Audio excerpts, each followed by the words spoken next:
car keys sat on the kitchen counter like a small silver grenade. I noticed them the moment I walked in, a BMW fob, still attached to the dealer's tag. The tag read, Tessa Thorne, in careful handwriting, and underneath, in smaller print, Congratulations on your new 5 Series.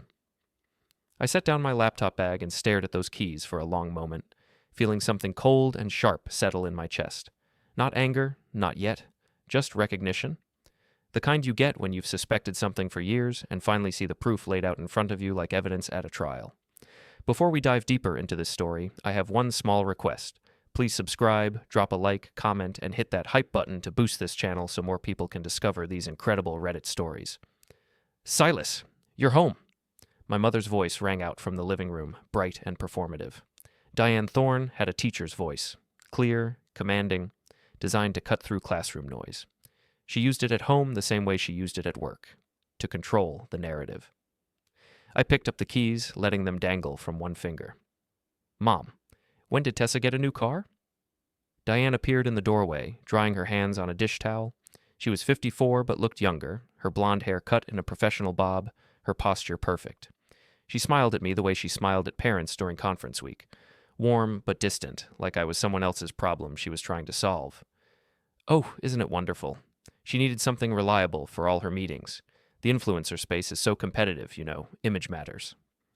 Image matters, I repeated slowly. And who paid for this image? Well, your father and I helped with the down payment, of course, but Tessa will handle the monthly payments herself. She's very responsible. I laughed. I couldn't help it. The sound came out harsh and sharp, and Diane's smile tightened. Something funny? Tessa's been handling her own payments for 3 years now. You've covered her rent twice, her credit card bills 4 times, and last month you sent her $1,500 for emergency expenses that turned out to be a new camera setup. Diane's expression shifted into something harder. I don't appreciate you keeping tabs on how we spend our money. Your money? I set the keys down carefully, precisely, like I was disarming something dangerous. You mean the money I've been sending you for the mortgage? The $1,200 a month I've been paying for 3 years while I work 70-hour weeks from a studio apartment I can barely afford? That's different. You're contributing to the household, to the family. And Tessa? Tessa has different needs. There it was. The line I'd heard 1,000 times in 1,000 different forms. Tessa needs support. Tessa is building her brand. Tessa is going through a difficult time. Tessa, Tessa, Tessa. My father walked in then, drawn by the rising tension. Grant Thorne was a quiet man, the kind who'd spent 30 years in warehouse logistics learning when to speak and when to keep his head down. He looked at me, then at Diane, then back at me. Everything okay? Silas is upset about the car, Diane said, as if I were a child throwing a tantrum over a denied cookie. It's a lot of money, I said evenly. Money that could have helped with the mortgage, money that could have gone into actual savings instead of a luxury vehicle for someone who already has a working car. Grant shifted his weight. Your mother and I discussed it. Tessa needed. I cut him off, something I rarely did. Grant didn't like interruptions, but I was done being polite. What about what I need? I've been paying your mortgage for 3 years. I've covered utility overages. I sent you $2,000 last year when you said the furnace was failing, and you turn around and buy Tessa a BMW? You're being selfish, Diane said, her voice going sharp. Family helps family. Your sister is trying to build something. She needs support. And I don't? You have a good job. You're stable. Tessa is still finding her way. Tessa was 31. I was 26. In Diane's world, this made perfect sense. I looked at my father. You agree with this? Grant looked away. That was his answer. Always had been. He wouldn't contradict Diane. Not when it mattered.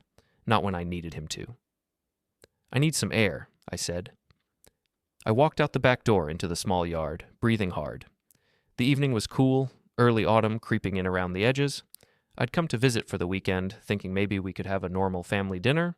Maybe I could talk to them about scaling back my payments, just for a few months while I save for better equipment, a better apartment, maybe even a down payment of my own someday.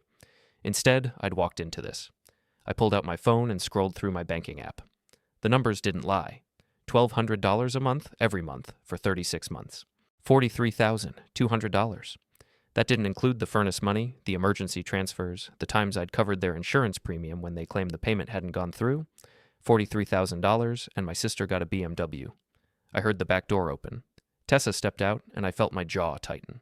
She looked like Diane, same blonde hair, same sharp features, but where our mother was severe, Tessa had perfected a softer presentation. She wore it like armor, that sweetness.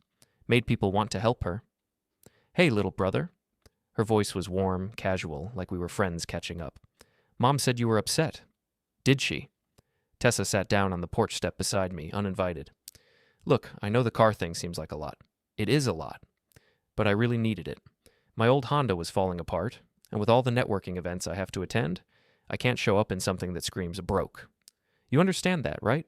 Perception is everything in my industry." I looked at her. Really looked at her.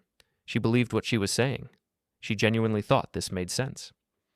"Tessa, I've been paying Mom and Dad's mortgage for 3 years."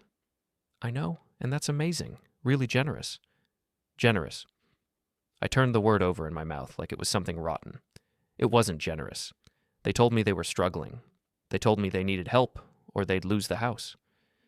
They were struggling. No, they were choosing to spend money on you instead of their bills. Tessa's expression flickered, something defensive crossing her face. "That's not fair. They're helping me build a future." "And what about my future?" "You're doing fine. You make good money with the freelance stuff." "I make enough to survive. I work contracts that barely cover rent, food, and the $1,200 I send home every month. I can't save, I can't invest, I can't take time off, but you need a BMW, so I guess that's just how it is." Tessa stood up, her warmth evaporating. "You know what? You've always been like this. Always keeping score, always acting like you're the only one who has it hard. Mom and Dad are doing their best, I'm doing my best. Maybe if you weren't so obsessed with numbers and fairness, you'd see that family is supposed to support each other. Support goes both ways. Does it? Because from where I'm standing, all you do is complain." She walked back inside, letting the door slam. I sat there in the dark, feeling something shift inside me, a decision crystallizing, cold and clear. I went back inside and found my parents in the kitchen. Diane was putting away dishes. Grant was reading something on his phone, normal, domestic, like the last 20 minutes hadn't happened. "I'm heading out," I said. Diane looked up. "It's late. You should stay the night." "I'll drive back." "Silas, don't be dramatic. We can talk about this in the morning." "There's nothing to talk about." I grabbed my laptop bag from where I'd left it by the door. On my way out, I passed the small home office, really just a converted closet with a desk and filing cabinet. The door was open. And there, sitting on top of the filing cabinet in a plain manila folder, I saw papers with a law firm's letterhead. I stopped. I shouldn't have looked. I knew that. But something in me, that same cold recognition from earlier, made me step into the room and pick up the folder. Last Will and Testament of Diane Thorne and Grant Thorne. My hands were steady as I opened it. 3 pages. Standard legal language about sound mind and body, about distribution of assets. I skimmed until I found the section that mattered. "We hereby bequeath our entire estate, including the property located at 447 Maple Drive and all associated assets, accounts, and personal property, to our daughter, Tessa Marie Thorne." I read it again, then a third time. No mention of Silas. No split between children. No acknowledgement that I existed. The house I'd been paying for, the house I'd kept out of foreclosure with my own money, my own work, my own sacrifice. The house was going to Tessa, all of it. I put the folder back exactly where I'd found it and walked out of the house. I got in my car, a 9-year-old Honda Civic with 140,000 miles, and drove. I didn't say goodbye, didn't slam doors, didn't shout. I just left. The drive back to my apartment took 2 hours. I spent the entire time thinking, calculating, planning. By the time I pulled into my parking space, I knew exactly what I was going to do. They wanted Tessa to have everything? Fine, she could have it. The house, the responsibility, the consequences, all of it. But they'd have it without me. I didn't sleep that night. Instead, I sat at my desk with a notebook and started writing down numbers. $1,200 monthly mortgage payment times 36 months, $43,200. The furnace repair, $2,000. 3 utility overages when they'd accidentally let bills stack up, $400, $350, $600. The insurance premium I'd covered twice, $2,800 total. Emergency transfers for car repairs and medical copays and other vague crises, another $3,200, $51,550. That was what I'd given them, what I'd sacrificed, what they'd accepted while planning to leave me nothing. I opened a new browser tab and started researching. mortgage payment schedules, utility account transfers, legal obligations for adult children, tenancy laws. It took me 3 hours, but by the time dawn started filtering through my apartment window, I had a plan. The first call I made was at exactly 9 a.m. on Monday morning, my bank's customer service line. I need to open a new checking account, separate from my current one, and I need to ensure no one else has access to it or information about it. The representative walked me through the process. 20 minutes later, I had a new account, completely isolated from anything my parents might have seen or known about. I transferred everything except $1,000. Then I set up automatic transfers from my freelance clients to the new account. The second call was to the mortgage company. That one was trickier. I'm calling about the account for 447 Maple Drive. I've been making payments on behalf of the account holders, and I need to stop those payments. Are you listed on the account, sir? No, I'm the son. I've been sending money to the account holders who then pay you. I'm just giving you a heads up that those payments will stop. I understand. The account holders will need to make arrangements themselves. Exactly. I made similar calls to the utility companies. Water, electric, gas. In each case, I explained that I'd been supplementing the payments and would no longer be doing so. Most of them didn't care. It wasn't their problem who paid, as long as someone did. By noon, I'd severed every financial connection to 447 Maple Drive. My phone rang at 1:15. Diane. I let it go to voicemail. It rang again at 1:40. Grant this time, voicemail. Tessa at 2:30, voicemail. I didn't listen to any of them, not yet. Instead, I opened my laptop and started looking at apartments. Not in this city, somewhere else, somewhere far enough that just drop by wasn't an option. I filtered by cities 3 to 5 states away, places with decent internet, and a lower cost of living. By evening, I'd filled out applications for 3 apartments in a city called Millbrook, about 900 miles away. Small city, college town, good coffee shops, and fiber optic internet. Perfect for remote work. My phone buzzed with a text. Diane. We need to talk. Call me. I deleted it. Another buzz. Tessa. What's going on? Mom is freaking out. Call her back. Deleted. Grant's text was shorter. Son, please. I stared at that one longer. Grant never texted, barely knew how to use his phone beyond calls and the weather app. Diane must have pushed him to try. I deleted it too. Tuesday morning, I got a call from an unknown number. I almost didn't answer, but something made me pick up. Is this Silas Thorne? Speaking.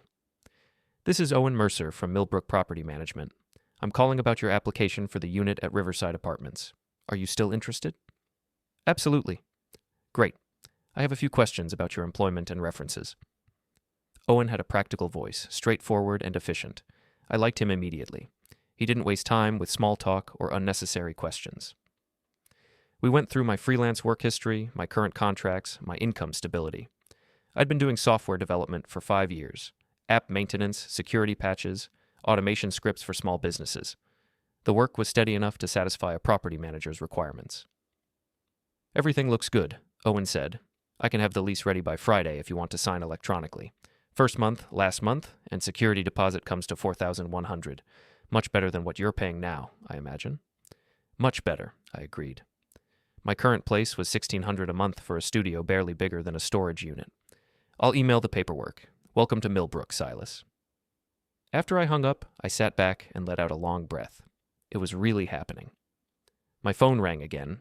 Diane. This time I answered. Where have you been? Her voice was tight with controlled anger. I've been calling for 2 days. Working. Don't be cute.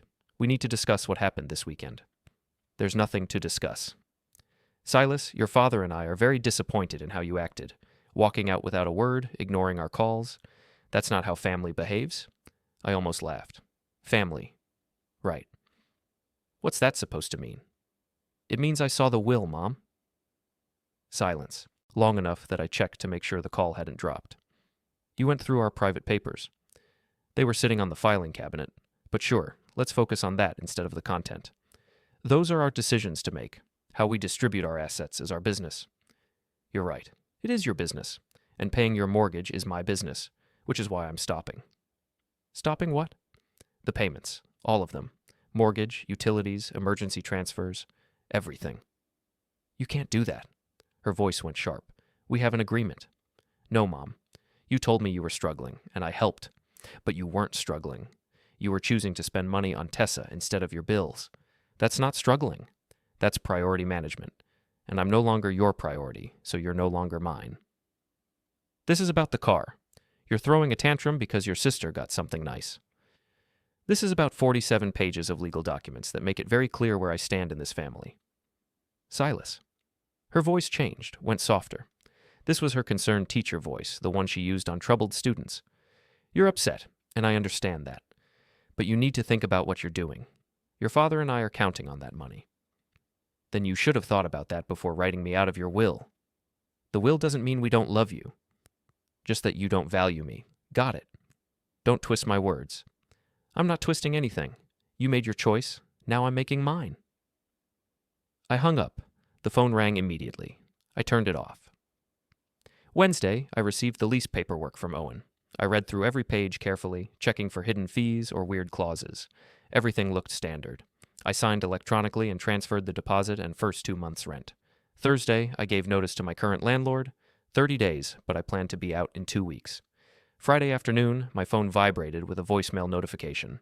I'd turned it back on to coordinate with Owen, and apparently that was enough time for my family to try again. I listened to the first message. Grant. Silas, it's Dad. Your mother told me what you said. Look, I know you're upset about the will, I get it. But you have to understand we're trying to do what's best for everyone. Tessa needs more help right now. You're doing well on your own. Please call back so we can work this out. The second message was Tessa. Okay, seriously. You're really going to screw Mom and Dad over because you're jealous of me? That's so typical. You've always been like this, keeping score, acting like everyone owes you something. Grow up, Silas. Call them back and fix this. The third was Diane again, and her voice had lost all pretense of warmth. I don't know what you think you're accomplishing with this little rebellion, but it needs to stop. Your father and I have responsibilities. We can't just absorb an extra $1,200 a month because you're having a tantrum. Call me back by Monday, or we're going to have a serious problem. I saved all 3 voicemails. Then I opened my Notes app and started a new document. Family Communications Log. I time-stamped each message and wrote a brief summary of the content. Not for legal reasons, I wasn't planning to sue anyone, but because I wanted a record, something concrete I could look at later when they tried to rewrite history. Saturday, I started packing. I didn't own much. Clothes, laptop, a few books, kitchen basics. Most of it fit in my car. The furniture was cheap stuff I'd bought secondhand. I left it for the next tenant. Sunday evening, Owen called. Hey Silas, just confirming you're still planning to move in on the 1st.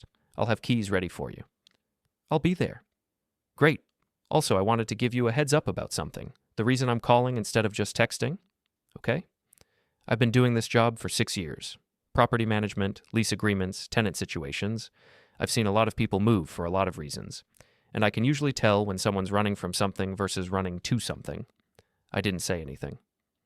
You don't have to tell me your business, Owen continued. But if you need practical advice about setting boundaries with people who have your old address, or how to handle mail forwarding without leaving a trail, or anything like that, I've helped other tenants with similar situations. Just wanted you to know. Thanks, I said carefully. I might take you up on that. Anytime. See you Friday. After he hung up, I sat there feeling something I hadn't felt in days. Relief. Not happiness, not satisfaction, just relief that someone understood without needing the whole story explained. Monday morning, my bank account showed the mortgage payment I usually sent sitting there, untouched. $1,200 that stayed mine. My phone rang at 8:30. Diane, I answered. Did you send the mortgage payment? No. Silas, this isn't funny anymore. The payment is due today. Then you should pay it. We can't afford it without your contribution. You know that. That's not my problem. It is your problem. This is your childhood home, your family. You can't just walk away from that. Watch me. Where are you going to go? What are you going to do? I'm going somewhere you're not, and I'm going to do whatever I want with my own money. This is unbelievably selfish. Yeah? Put it in the will. I hung up and blocked her number. Then I blocked Grant's, then Tessa's. The rest of the week passed in a blur of packing and logistics. I scheduled the movers for Thursday, cleaned the apartment Wednesday night, and slept on an air mattress for my final night in the city, where I'd spent 5 years slowly going broke while keeping my parents afloat. Thursday morning, I loaded the last box into my car and took one final look at the empty studio. 900 square feet of expensive nothing. I'd never been happy here, never been comfortable. It was just a place to sleep between work sessions. I locked the door and dropped the keys in the landlord's mailbox. Friday morning, I drove 900 miles to Millbrook. I stopped twice for gas and once for coffee. The entire drive, my phone stayed silent. No calls from blocked numbers, no emails from my family. It was the quietest 9 hours of my life. I reached Millbrook just after 6 p.m. Owen met me at the apartment complex office, a small building with big windows and neat landscaping. "Silas," he shook my hand. "Good drive?" "Long drive. Let me show you the place." The apartment was on the second floor, corner unit, with actual windows that let in actual light. 2 bedrooms, I could use one as an office, kitchen with new appliances, bathroom that didn't look like a crime scene. For $1,300 a month, it felt like luxury. "It's perfect," I said. Owen handed me the keys. "Welcome home." I moved my boxes in that night, working until almost midnight. When I finally collapsed on the air mattress in my new bedroom, I pulled out my phone and looked at my blocked calls list. 43 missed calls since Monday, 17 voicemails I hadn't listened to, 32 text messages I hadn't read. I deleted the voicemail notifications without listening, erased the texts without reading. Then I opened my banking app one more time and looked at my balance. For the first time in 3 years, it was actually growing. I fell asleep smiling. The first 2 weeks in Millbrook passed in a kind of suspended peace. I worked my contracts, organized the apartment, and learned the neighborhood. There was a coffee shop 3 blocks away with decent Wi-Fi and breakfast sandwiches. A grocery store within walking distance. A park where I could run in the mornings when sitting at the computer got to be too much. Nobody knew me here. Nobody expected anything from me. It was disorienting and wonderful. My phone stayed quiet. I'd unblocked my family's numbers after the first week, not because I wanted to talk to them, but because I wanted to see when they'd escalate. Knowledge was better than ignorance. The first text came on a Tuesday morning, 3 weeks after I'd moved. "Tessa, we need to talk." "Please." I stared at it for a moment, then set the phone down and went back to debugging a client's inventory system. The code was a mess, nested loops that should have been flattened, database queries running every time instead of caching. But fixing other people's mistakes paid well. 20 minutes later, another text. "Silas, I know you're getting these. Mom and Dad are really stressed. The mortgage company called them. Can you please just call back?" I finished the current function I was working on, tested it, then picked up my phone and typed a response. Not my problem. I hit send and muted the conversation. By evening, my phone showed 12 missed calls from Diane, 4 from Grant, and another 8 texts from Tessa, ranging from pleading to angry. I didn't read them in detail, just scanned enough to confirm they were all variations of the same theme. Call back, fix this, stop being selfish. The word selfish appeared in 6 different messages. That was interesting. They'd coordinated their language, probably sat around the kitchen table and decided together that selfish was the angle that would work best. It wouldn't. Thursday afternoon, I got a call from an unknown number with my hometown's area code. I considered letting it go to voicemail, but curiosity won. "Hello? Silas? Finally. I've been trying to reach you for days." The voice was familiar, smooth, friendly in a way that felt practiced. It took me a second to place it. "Caleb?" "Yeah, man. Caleb Ward. We used to hang out, remember? Before you, disappeared." Caleb Ward. Used car salesman. Tessa's friend, or at least someone who orbited her social circle. I'd tolerated him at family gatherings because he was harmless enough in small doses, but he had that particular brand of aggressive friendliness that made my teeth hurt. "I didn't disappear," I said. "I moved." Right. Look, I heard about the situation with your folks. Tessa filled me in." "That's rough, man." "Did she?" "Yeah, I just wanted to reach out, see if maybe we could talk, work something out." "Work what out?" "Well, the thing with the mortgage. Your parents are good people, Silas. They don't deserve to be stressed like this." I almost hung up. Almost. But something in his tone, that car salesman's smoothness, made me curious about what angle he was playing. "Caleb, why are you calling me?" "Like I said, I wanted to help. Maybe mediate a little. Your mom mentioned you were upset about some will thing, and I thought maybe if we all sat down and talked it through. My mother asked you to call me." A pause. "She's worried about you. She's worried about her mortgage payment. Those are different things." "Come on, man. Don't be like that. Family is family. You can't just cut them off. Watch me." "That's cold, Silas. Really cold. after everything they've done for you, raising you, supporting you. Supporting me? I laughed, sharp and harsh. Caleb, did Tessa happen to mention the part where they've been taking $1,200 a month from me for 3 years while writing me out of their will? I'm sure there's more to the story. There isn't. But thanks for the mediation attempt. Yeah, tell my mother I said hi. I hung up and blocked his number. Friday morning, I got a text from a number I didn't recognize. This is Diane. I'm texting from a friend's phone since you blocked me. We need to talk. The bank sent a late notice. This is serious. I didn't respond, just added the number to my blocked list. An hour later, another unknown number, another text. Silas, it's Dad. Please call. We can work this out. Blocked. Then Tessa from a different number. You're being a child. Grow up and call them back. Blocked. They were getting desperate. That was good. Desperation meant consequences were landing. Saturday afternoon, I drove to a local hardware store to pick up some shelving for my office. I was comparing prices on mounting brackets when my phone rang. Another unknown number, I answered without thinking. What? Silas Thorne? The voice was unfamiliar. Female, professional. Who's asking? My name is Jennifer Chen. I'm a family counselor. Your mother reached out to me because she's concerned about your well-being and the family dynamics. I was hoping we could schedule a time to talk. I closed my eyes and counted to 5. Ms. Chen, did my mother pay you? We have a professional relationship, yes, but then you're not neutral. You're working for her. Family counseling works best when everyone participates voluntarily.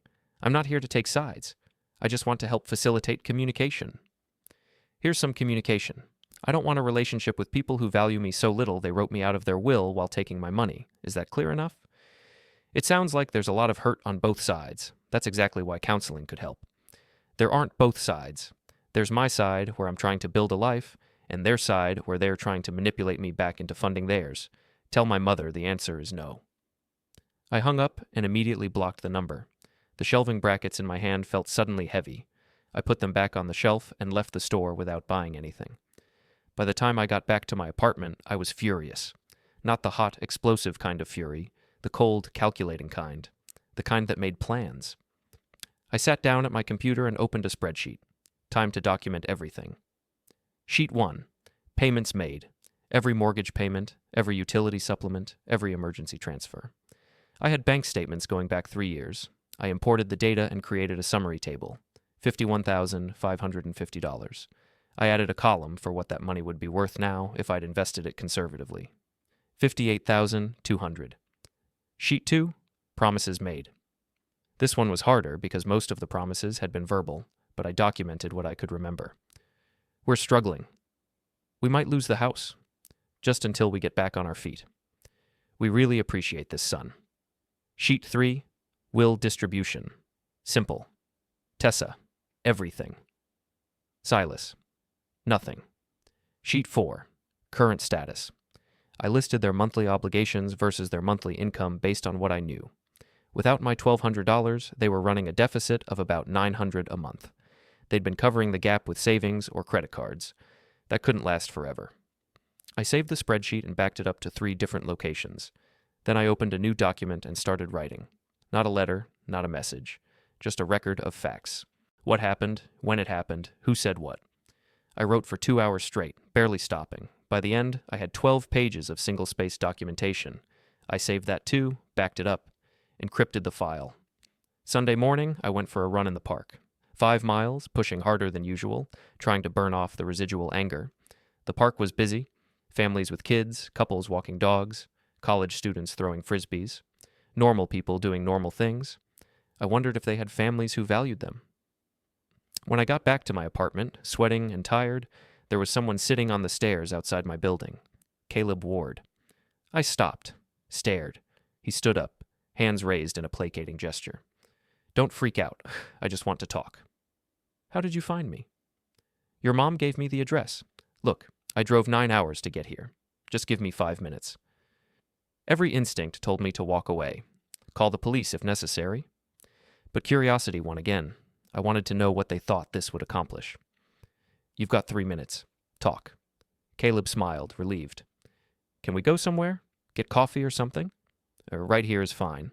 His smile dimmed. Okay, right. So your family is in a bad spot. Really bad. The bank is threatening foreclosure if they miss another payment. Your mom is stressed to the point where she can't sleep. Your dad had to pick up extra work. Tessa is trying to help, but her income is unpredictable. And you could fix this. Right now. One phone call, one transfer, and everything goes back to normal. Normal, I repeated. You mean the normal where I pay their bills while they give everything to Tessa? That will thing, that's just paperwork. It doesn't mean they don't care about you. It means exactly that. Caleb stepped closer. I held my ground. He was taller than me, broader, used to using his physical presence to intimidate. I'd seen him do it at the car lot, backing people into corners until they agreed to terms they didn't want. You're being stubborn, he said. Stubborn and vindictive. Your parents made a mistake, sure, but you're willing to let them lose their home over it? That's messed up, Silas. They're not losing their home over a mistake. They're losing it because they made a choice. They chose Tessa. They can choose to pay their own mortgage. They can't afford it. Then they should sell the BMW. Caleb's expression hardened. You're really going to do this. You're really going to let your family suffer because your pride is hurt. My pride isn't hurt. My understanding of my worth in their eyes is just finally accurate. You're a cold person. You know that? I've been called worse by better people. He took another step forward. Now we were less than a foot apart. I could smell his cologne, something expensive and aggressive. Here's the thing, Caleb said, his voice dropping. Your mom asked me to reason with you, but if reasoning doesn't work, she asked me to make sure you understand what you're doing, the consequences, for them and for you. Is that a threat? It's a reality check. You think you can just walk away? Start over? People will hear about this. What you did, how you abandoned your family when they needed you. That follows you, Silas. Reputation matters. I smiled. It wasn't a nice smile. Caleb, I work remotely. I have no social circle here. No one in this city knows me or cares about my family drama, and the people back home, the ones who'd hear your version of the story, I don't care what they think. So go ahead. Tell everyone I'm terrible. Spread it around. See how much it matters. His jaw tightened. You're making a mistake. No, I made a mistake 3 years ago, when I believed they were struggling instead of choosing. I'm fixing that mistake now. Last chance. Come back. Make the payment. Work it out. Or what? He didn't answer. Just stared at me, his expression somewhere between angry and calculating. Your 3 minutes are up, I said. Leave. This isn't over. Yeah, it is. And Caleb, if you come to my home again, I'm calling the police. Trespassing is still illegal even when my mother sends you. I walked past him, up the stairs, and into my building. I didn't look back, didn't rush, just moved with calm certainty. Inside my apartment, I locked the door and stood there for a moment, breathing hard. Then I pulled out my phone and texted Owen. Had an unwanted visitor at the building today, someone from my past who was sent by family. He's gone now, but wanted to give you a heads up in case he comes back. Might need to talk about building security. Owen replied within 2 minutes. Come by the office tomorrow morning. We'll talk options. I set the phone down and looked around my apartment. My space, my rules, my life. They could send whoever they wanted. It wouldn't change anything. I'd made my choice, and I was going to live with it. Owen's office was small but organized, with filing cabinets along one wall and a desk covered in lease agreements and property maintenance schedules. He gestured for me to sit in one of 2 chairs across from him. Tell me about yesterday, he said. I explained Caleb's visit, the 9-hour drive, the veiled threats, the attempt at intimidation. Owen listened without interrupting, his expression neutral. And this person has your address because your family gave it to him? Yes. Are you concerned he'll come back? I don't know. Maybe. He seems like the type who doesn't handle rejection well. Owen nodded slowly. We can add you to the restricted access list. Anyone who isn't you or explicitly approved by you gets stopped at the main entrance. We already have cameras in the common areas. I can also give you my direct number. If anyone shows up and makes you uncomfortable, call me immediately. That would help. Thanks. One more thing. Owen leaned back in his chair. I'm not trying to pry, but in my experience, when family members send intermediaries to track someone down, it usually means they're running out of options. Whatever situation they're in, it's probably getting worse. Good. He raised an eyebrow but didn't comment. Just handed me a business card with his cell number written on the back. I spent the rest of Monday working on a contract for a dental practice that needed their appointment system rebuilt. The code was straightforward, almost meditative. Input fields, validation logic, database rights. Problems with clear solutions. Around 3 p.m., my phone buzzed. A text from another unknown number. Silas, this is your mother. I'm borrowing a phone again since you keep blocking me. The foreclosure notice arrived today. Official letterhead. We have 90 days to catch up on payments or the bank takes the house. Please call me. I read it twice, then took a screenshot and saved it to my documentation folder. Then I blocked the number and went back to work. Tuesday morning brought an email. The subject line was Family Emergency, and the sender was an address I didn't recognize. Probably another borrowed account. I opened it. Silas, this is Tessa. I'm emailing because you won't answer calls or texts. I need you to understand what's happening. Mom and Dad are losing the house. Not in some abstract future way, in 90 days. They're both working extra hours, but it's not enough. Dad's back is getting worse from the warehouse work, and Mom is having panic attacks. I know you're angry about the will. I get it. But this is bigger than that. This is their home. The place where we grew up. Where all our memories are. You can't let them lose it just to prove a point. Please call me, please. We can figure something out. I can help pay too. I've been looking into it. But we need you. Love, Tessa. I read it 3 times, analyzing the language, the emotional appeals, the shared history invocation, the martyr positioning. I can help pay too, as if she'd been contributing all along instead of draining resources. I hit reply and typed, Tessa, you're right that this is bigger than the will. It's about 3 years of payments I made while being excluded from the family's future. It's about being told I come second, always, and then being expected to act like I come first when it's convenient. The house isn't my responsibility. It never was. I was helping because I thought they needed help. They didn't. They needed my money so they could spend theirs on you. You say you can help pay? Then help pay. The mortgage is $140 per month. I was covering $200 of that. If you and Mom and Dad split it 3 ways, that's $614 each. Completely manageable if you all adjust your spending. But you won't do that. You'll try to preserve Tessa's lifestyle while guilting me into preserving theirs. I'm done being the adjustment variable in this family's budget. Silas, I hit send before I could second-guess myself. Wednesday afternoon, I was at the coffee shop working when my phone rang. Owen. Hey Silas, just wanted to let you know someone came by the building asking about you. Man in his 50s said he was your father. I told him I couldn't confirm or deny any resident information. He left without causing problems, but I wanted you to know. My hands tightened on the phone. Did he say anything else? Just that it was important he speak with you. Family emergency. I gave him the standard line about privacy policies. Thanks for the heads up. No problem. Let me know if you want to adjust the security protocols. After Owen hung up, I sat there staring at my laptop screen without seeing it. Grant had driven 900 miles. Quiet, passive Grant, who never pushed, never confronted, never took sides. They were more desperate than I'd thought. My phone buzzed. Text from unknown number. Son, I'm in town. Staying at the Millbrook Inn on Route 9. Room 147. Please come talk to me. Just talk. That's all I'm asking. Dad. I deleted the text. Blocked the number. Tried to go back to work. I lasted 20 minutes before curiosity and something else, something darker, made me save my work and close my laptop. The Millbrook Inn was a tired-looking 2-story building off the highway, the kind of place truckers and traveling salesmen used when they needed something cheap and clean. I parked 3 spaces away from room 147 and sat in my car for 5 minutes, trying to decide if this was stupid. It was definitely stupid. I got out anyway. Grant answered on the second knock. He looked older than I remembered, more gray in his hair, deeper lines around his eyes. He wore jeans and a flannel shirt, both wrinkled like he'd slept in them. Silas, his voice cracked slightly. Thank you for coming. I'm not staying long. That's okay, just come in, please. The room was generic hotel misery. 2 beds with floral spreads, a TV bolted to the dresser, a bathroom visible through an open door. Grant's duffel bag sat on one bed, still packed, like he'd arrived and immediately started waiting. You drove a long way, I said.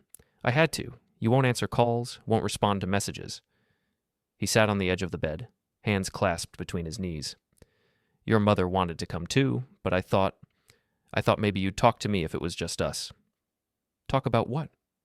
About fixing this. About coming home. I'm not coming home. I don't have a home there anymore. That's not true. You'll always... Dad. I cut him off. I saw the will. I know where I stand. Grant looked down at his hands. That was your mother's idea. And you signed it. I signed it because she asked me to. Because she said Tessa needed more support? Because I... He stopped, took a breath. Because I'm a coward. I should have pushed back, should have insisted we split things fairly, but I didn't want the fight. So you chose the easy path and left me with nothing. We thought you'd understand. You're doing well. You have a career. Tessa is still figuring things out. Tessa is 31. How long does she get to figure things out while everyone else pays her way? Grant's jaw tightened. She's your sister. And I'm your son. Or I was. Apparently that comes with an expiration date. That's not fair. I laughed, harsh and bitter. Fair? You want to talk about fair? I paid your mortgage for 3 years. $51,000, Dad. $51,000 to keep you in a house that was always going to go to Tessa, and you think I'm being unfair? We didn't ask you to pay that much. You asked me to help. You said you were struggling. You made it sound like the house was at risk. It was at risk. No. Your lifestyle was at risk. Your ability to give Tessa everything she wanted was at risk. The house was fine. You just couldn't afford both the house and her car and her rent and her emergency cash infusions. So you chose her and asked me to cover the difference. Grant stood up, his face reddening. We did what we thought was right. Maybe we made mistakes. Maybe we should have communicated better. But walking away, cutting us off completely, that's not the answer. Then what is? I keep paying while you keep choosing her? I smile and nod and accept that I'm the backup plan? You're not a backup plan. I'm not in the will. We can change that. We can rewrite it. Split everything 50-50. I stared at him. You drove 900 miles to offer me half of something that should have been mine from the start. I'm trying to make this right. No, you're trying to make this convenient. You're trying to get me back on the payment plan with minimum adjustments to everyone else's life. That's not... Where's the will, Dad? He blinked. What? The will you signed, the one that gives Tessa everything. Do you have a copy with you? No, it's at home with the lawyer's paperwork. So you drove here to promise me changes you can't prove and haven't made. You want me to trust you based on a conversation, the same way I trusted you when you said you were struggling, the same way I trusted you to value me as much as Tessa? Grant's shoulders sagged. What do you want from me? Nothing. I don't want anything from you anymore. Silas, please. The house is your problem. You want to keep it, sell Tessa's car, cut your expenses, pick up extra shifts, do all the things you're expecting me to do, except do them yourselves. We can't afford. Then you lose the house. That's how consequences work. Grant stepped forward, his voice rising. This is your mother's childhood home. Her parents left it to her. It's not just an asset, it's family history. Then maybe she should have thought about that before choosing Tessa over me. Stop saying that. We didn't choose. The will says otherwise. Grant's hand shot out and grabbed my arm. Not hard, not violent, just desperate. Please, I'm begging you, help us. We're your family. I looked down at his hand, then at his face. He was crying, silent tears running down his weathered cheeks. I felt nothing. Let go of me, I said quietly. He did, immediately, like my arm had burned him. I'm sorry, he whispered. I'm sorry we hurt you. I'm sorry I wasn't stronger. I'm sorry I let your mother make decisions I knew were wrong, but we can fix this. We can make it better. No, you can't. I walked to the door and opened it. Go home, Dad. Figure out your mortgage without me. Silas, one more thing. I turned back. I found something interesting in the old bank statements. Want to know what it was? He didn't answer. The months I sent extra money for emergencies, the furnace, the insurance, the car repairs, those same months Tessa's bank account shows deposits from you and Mom, large deposits, $3,000, $4,000, $2,500. Grant's face went pale. You weren't struggling, I continued. You were redistributing. My money went to the mortgage so your money could go to Tessa. That's not struggle. That's fraud. That's not... I have the records. Bank statements, transfers, dates. All of it. I've documented everything. What are you going to do with that? Nothing. Probably. But if anyone tries to paint me as the bad guy in this story, if anyone tries to blame me for you losing the house, I'll show everyone exactly how the money moved, and then we'll see what the neighbors think about Mom and Dad's parenting choices. I left before he could respond, walked to my car, got in, and drove back to my apartment. My hands were steady on the wheel. My breathing was calm. I felt like ice, clear and cold and unbreakable. Back home, I opened my laptop and checked my email. 3 new messages from potential clients. Good rates, interesting work. I replied to all three, setting up calls for later in the week. Then I opened the spreadsheet I'd created and added a new sheet. Timeline of consequences. Week 1 on 2, confusion and anger. Multiple contact attempts. Week 3 out of 4, escalation, intermediaries sent, threats implied. Week 5, foreclosure notice received, per Diane's text. Week 6, direct confrontation attempts, Grant's visit. I added a note under Week 6. Grant confirmed awareness of unfair treatment, offered changes only when forced, no genuine accountability. Then I started a projection for the next 60 days. If they missed 2 more payments, the foreclosure would accelerate. The bank would schedule a sale, they'd have to find somewhere else to live, or they'd have to sell the BMW, or they'd have to ask Tessa to contribute, or they'd have to accept that actions had consequences. My phone buzzed. Another unknown number. I almost didn't answer, but something made me pick up. Hello? Silas Thorne? A woman's voice, professional and clipped. Speaking. This is Rebecca Martinez from First National Bank Mortgage Services Division. I'm calling regarding the property at 447 Maple Drive. Our records indicate you've been making payments on this account. Is that correct? I paused. I was making payments. I stopped 6 weeks ago. Ah, I see. The account holders, Diane and Grant Thorne, listed you as a reference and authorized contact. They're currently in foreclosure proceedings due to missed payments. I wanted to reach out and see if you'd be willing to discuss payment arrangements. No. I understand this is a difficult situation, but if we could set up a payment plan... Ms. Martinez, I'm not the homeowner. I'm not on the mortgage. I have no legal obligation to that property. My previous payments were voluntary assistance that I've chosen to discontinue. The homeowners indicated you're their son. That's correct. And you're comfortable allowing your parents to lose their home? I'm comfortable allowing them to face the consequences of their financial choices. Is there anything else? A pause. No, Mr. Thorne. Thank you for your time. She hung up. I sat there holding the phone, feeling something shift in my chest. Not guilt, not regret, satisfaction. The trap was closing, the consequences were landing, and I was watching from 900 miles away, completely untouchable. My phone buzzed again. Text from Tessa's original number.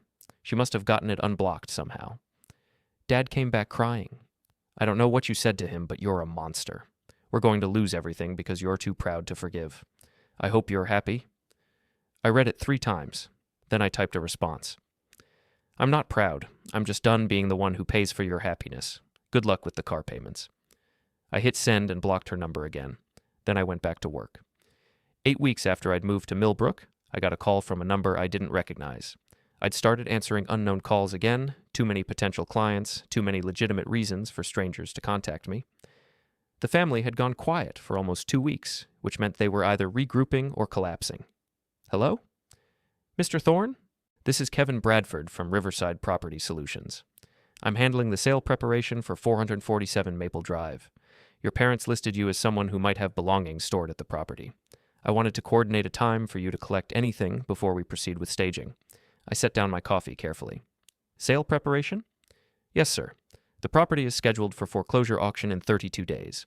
We're preparing it for preview showings, standard procedure. I don't have anything stored there. You can proceed without me. Understood. I'll make a note.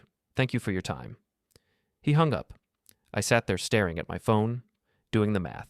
32 days. They'd missed 4 payments. The bank had moved faster than I'd expected. My phone buzzed immediately. Text from another unknown number. You win. The house is being sold. Are you satisfied now? Mom. I didn't respond. Just took a screenshot and added it to my documentation folder. 10 minutes later, another text. Different number. We're having an open house next Saturday. Property management company requirement. If you show up and cause problems, I swear to God, I'll make you regret it. Tessa. That was interesting. An open house meant potential buyers walking through.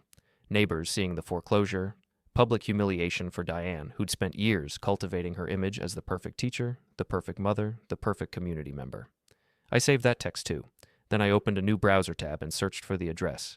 Found the listing on a real estate site. Charming 3-bedroom home in established neighborhood. Needs cosmetic updates, price to sell. The photos showed the house I'd grown up in, looking tired and sad under harsh camera lighting. I stared at those photos for a long time. Then I booked a flight home for Friday night. Owen looked concerned when I stopped by his office Thursday afternoon to let him know I'd be gone for the weekend. Is everything okay? Family situation. Nothing dangerous. Just something I need to see through. The same family that's been trying to track you down? Yeah. You sure that's a good idea? Probably not. But I'm doing it anyway. He studied me for a moment. Be careful. People get weird when money and property are involved. I'm counting on it. Friday evening, I landed at the airport I'd left from 2 months earlier. Rented a car, drove to a hotel across town from my parents' neighborhood. I checked in under my name, no point hiding, and spent the evening reviewing my documentation files. Every payment, every text, every voicemail, every email, all of it organized chronologically with summaries and annotations. I fell asleep around midnight, feeling calm and focused. Saturday morning, I drove to 447 Maple Drive at 10 a.m. The open house was scheduled from 11 to 2. I wanted to be early. 3 cars were already in the driveway. One I recognized as my mother's sedan. The others were probably the property management people. I parked on the street and walked up to the front door. It was unlocked. I walked in. The house smelled like artificial vanilla, one of those plug-in air fresheners designed to mask reality. The furniture had been rearranged to maximize space. Family photos had been removed from the walls, leaving rectangular shadows. It looked like a stage set of a home rather than an actual home. Diane appeared from the kitchen. She stopped when she saw me, her face going through several expressions in rapid succession. Surprise, anger, something that might have been fear. What are you doing here? It's an open house. I'm the public. You need to leave. No, I don't think I will. She stepped closer, her voice dropping to a harsh whisper. I don't know what you think you're going to accomplish. Miss Thorne? A man in a suit emerged from the kitchen, holding a clipboard.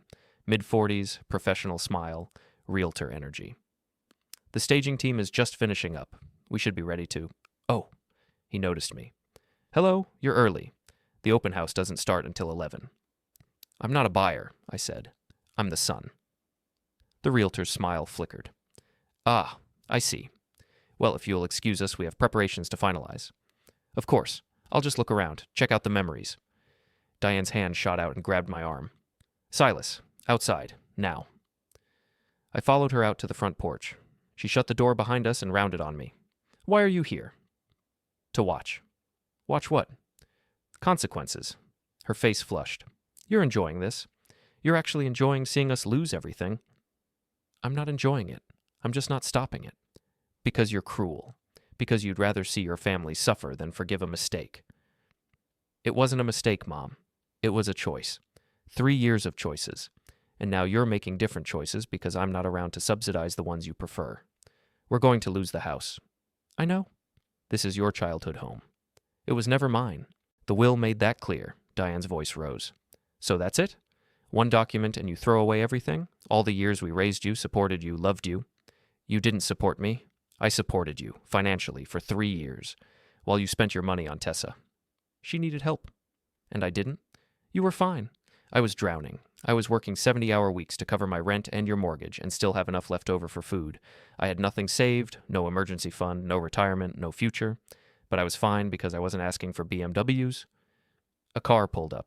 A couple in their 30s got out, looking at the house with interest. Early. The realtor emerged from the front door with his professional smile back in place. Welcome. Come on in. We'll start the tour shortly. Diane's voice went quiet and desperate. Please leave. Don't do this here. Do what? I'm just observing. You're trying to embarrass me. I don't have to try. The foreclosure does that on its own. Another car arrived. Then another. By 10:50, there were 8 potential buyers milling around the front yard and living room.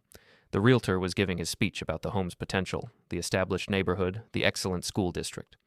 Tessa arrived at 10:55 in the BMW, parking at the curb. She saw me immediately, and her expression went hard. She marched over. What are you doing here? Public event, public property, soon to be someone else's property. You're unbelievable. You actually came to gloat. I came to witness. Same thing. Grant pulled up in his truck, parking behind Tessa. He climbed out slowly, looking older and more tired than he had at the hotel. He saw me and stopped. Son. Dad. We stood there, the 3 of them and me, like some dysfunctional family portrait. The realtor stepped outside. Folks, if you're here for the open house, please feel free to walk through. I'm available for questions. People started filing past us. A young couple asked about the roof. An older woman asked about the heating system. A man in khakis wanted to know about the property lines. Diane pasted on a smile. The teacher's smile, the community member's smile. Please look around. It's a wonderful home. But her voice cracked slightly. The couple noticed, shared a glance. Are you the current owners? The woman asked. Yes, Diane said. We've lived here for 28 years, raised our children here. It's been a lovely home. Why are you selling? The man asked. Diane hesitated. Tessa jumped in. They're downsizing, looking for something smaller, easier to maintain. That's not true, I said. Everyone looked at me. Diane's eyes went wide. Tessa's jaw tightened. Grant looked like he wanted to disappear. Excuse me? The man said. They're not downsizing by choice. It's a foreclosure sale. The bank is taking the property because they couldn't keep up with payments. The couple took a step back. The realtor moved forward quickly. That's not relevant to the value of the home. The property itself is solid, well-maintained, excellent location. How many payments did they miss? I asked Diane directly. 4, 5. Silas. Grant's voice was quiet. Don't. Don't what? Tell the truth? These people are about to make an offer on a house with a complicated history. They should know what they're getting into. The young couple exchanged looks and walked away, heading to their car. The older woman followed. Within 2 minutes, half the potential buyers had cleared out. The realtor looked furious. Sir, I'm going to have to ask you to leave the property.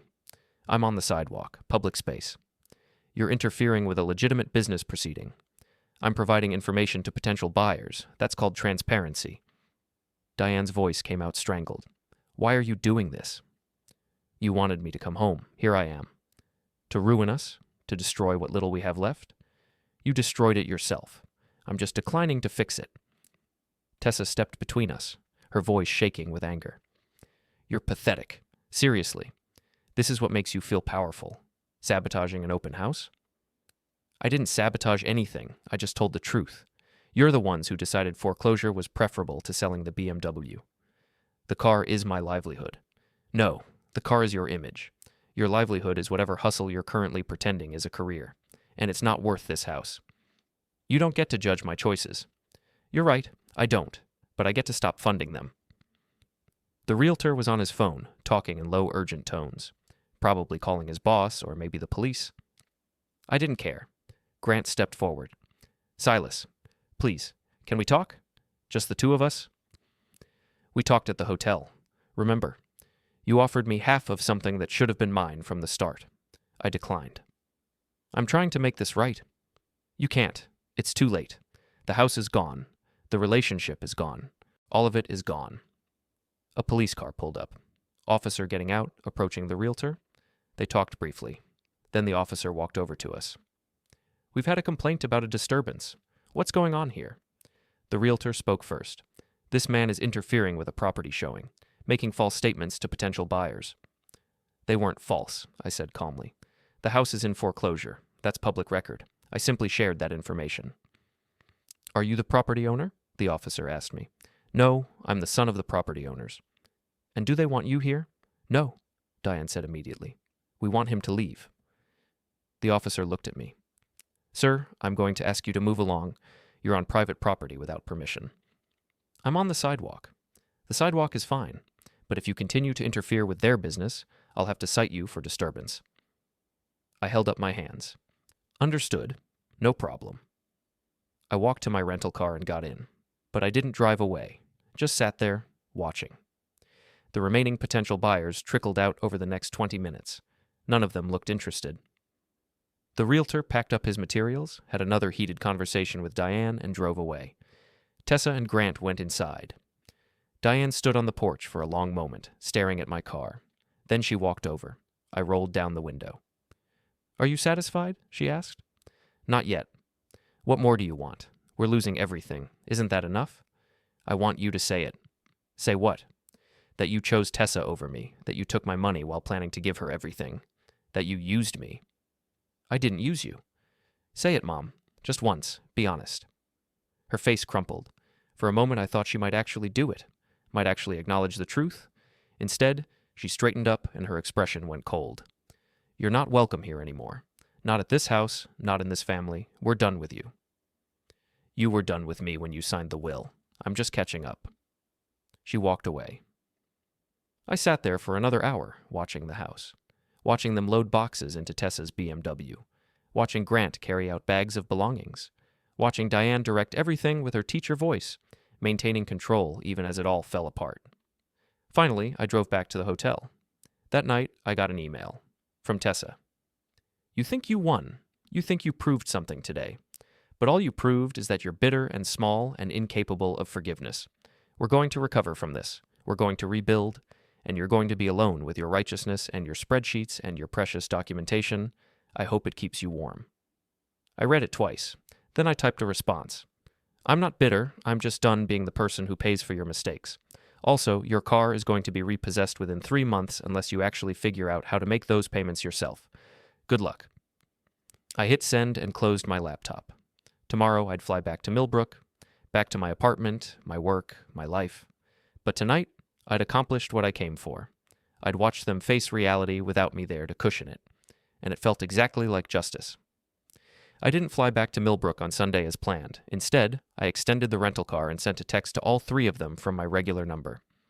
Diner on Route 42, booth by the window, 9 a.m. tomorrow. Come if you want answers. Don't come if you want apologies. I arrived at 8:45 Monday morning and ordered coffee. The diner was half full, mostly elderly couples and construction workers on break. At 8:58, Grant's truck pulled into the parking lot. He came in alone, spotted me, and walked over with his shoulders hunched like he was expecting a fight. He slid into the booth across from me without a word. Where are the others? I asked. Your mother refused to come. Tessa said she'd rather set herself on fire than sit across from you. Colorful. The waitress came over. Grant ordered coffee. We sat in silence until she brought it and walked away. Why did you ask us here? Grant finally said. To finish this, properly. I pulled out my phone and opened the spreadsheet I'd prepared, turned it so he could see the screen. This is every payment I made over 3 years. Mortgage, utilities, emergency transfers. $51,550 total. Grant stared at the numbers. I know. This, I swiped to the next sheet, is every payment you made to Tessa during that same period. Rent supplements, credit card bailouts, car down payment. $37,200. His jaw tightened. Where did you get that information? Bank statements. You left them in the office filing cabinet. I photographed them before I moved out. I swiped again. This is what you told me you needed money for versus what you actually spent it on. The furnace, that was fine. The insurance premium that was paid. The medical copays that were just cash transfers to Tessa. We didn't lie. You did. Repeatedly. For 3 years. Grant's hands wrapped around his coffee mug. What do you want, Silas? You got your revenge. We're losing the house. Tessa is scrambling. Your mother barely sleeps. I don't want revenge. I want you to understand why. I understand. You're hurt. We made mistakes. Stop calling them mistakes. Mistakes are accidental. What you did was deliberate. You chose to prioritize Tessa. You chose to use me. You chose to exclude me from the will. Those weren't mistakes. Those were decisions. Grant looked at me directly for the first time. His eyes were red-rimmed, exhausted. You want me to say, I'm sorry? No. I want you to say you knew what you were doing and you did it anyway. He was quiet for a long moment. Then, we knew. Say it properly. We knew we were treating you unfairly. We knew you were sacrificing while Tessa was taking. We knew the will was wrong. But your mother convinced herself, convinced me, that it was temporary. That once Tessa got on her feet, we'd adjust everything. But you never did. No, because there was always another crisis with Tessa. Another expense. Another reason she needed help first. And I was convenient. You were stable, reliable. You didn't ask for anything. I asked for fairness. You asked for it too late. By the time you found the will, we were already in too deep. He rubbed his face. Your mother couldn't handle admitting we'd been bad parents, that we'd failed you. And you? I should have been stronger, should have pushed back. But I was tired, Silas. Tired of fighting, tired of trying to keep everyone happy. So I took the easy path and let you pay for it. I leaned back. Thank you. For what? For saying it out loud. Does it change anything? No. He nodded slowly. The bank is taking the house in 3 weeks. We found a rental. Small place, 2 bedrooms. Your mother hates it. What about Tessa? She's moving in with us. Temporarily. Grant's expression went sour. She called the dealership last week. A voluntary repossession. They're picking up the BMW Wednesday. I felt something shift in my chest. Not satisfaction, just completion. I pulled an envelope from my jacket and slid it across the table. Itemized breakdown of every cent I paid, not a bill, just documentation. So in 5 years, when you're tempted to remember this as a mutual misunderstanding, you'll have something concrete to remind you of the truth.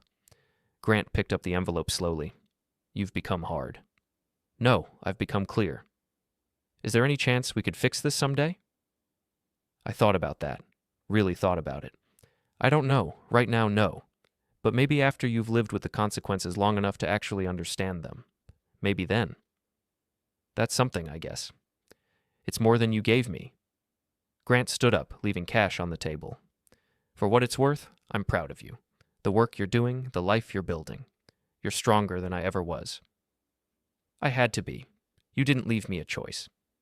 He nodded and walked toward the door, then stopped. Silas, I loved you. I still do. I just loved my comfort more, and I'm going to have to live with that. He left before I could respond. My phone buzzed.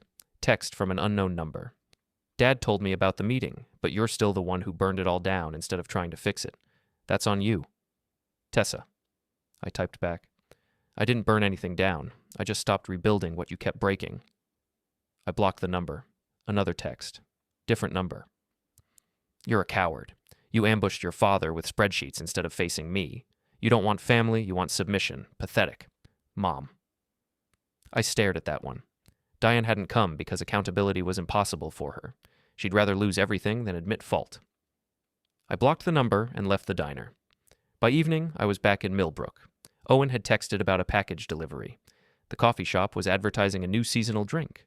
The weather forecast showed clear skies, normal things, the kind that built a life instead of draining one. My phone buzzed one final time. The bank sale is November 19th. I hope you sleep well knowing you could have prevented this. I hope you never need family again, because you won't have one. Diane. I opened my documentation folder and added a final entry. November 1st. Diane's last message. Blame and guilt. No accountability. Confirms all decisions were correct. I saved the file and put my phone away. Tomorrow I'd work on new contracts. Go for a run. Build another day in the life I'd chosen. But tonight, I sat in my apartment. My space, my rules, my peace, and felt the weight of 3 years finally lift. They'd wanted me to be the person who saved them while accepting less, the person who paid and paid without ever asking for fairness. I'd been that person long enough. Now I was someone who understood that loyalty without reciprocity wasn't loyalty at all. Someone who knew family was supposed to be more than a subscription service where only one person paid, someone who chose himself, and I was never going back.